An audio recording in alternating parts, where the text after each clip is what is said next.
Майстар-класы па народных спевах, акцёрскім мастацтве і дэкору, духоўныя размовы і лекцыі. Усё гэта чакала ўдзельнікаў чарговага летняга злёта моладзі Беларускай праваслаўнай царквы. 250 юнакоў і дзяўчат з'ехаліся з усёй Беларусі.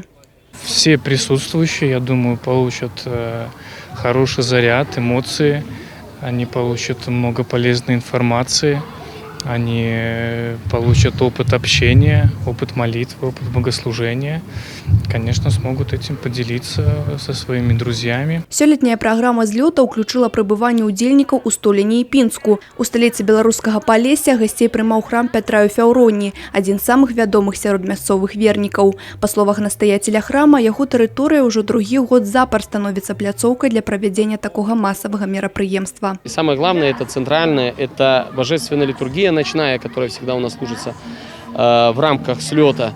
Ну и вопросы и ответы, да, которые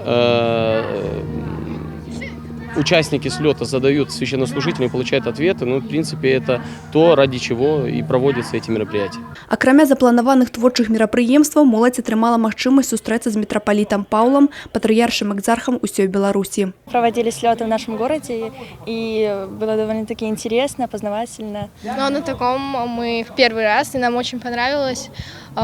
Такая атмосфера дружная, и все сплоченные, друг другу помогаем, поддерживаем где-то. Наша первостепенная обязанность это была познакомить всех участников слета между собой, то есть провести между ними игры и также помочь в организации самого этого слета.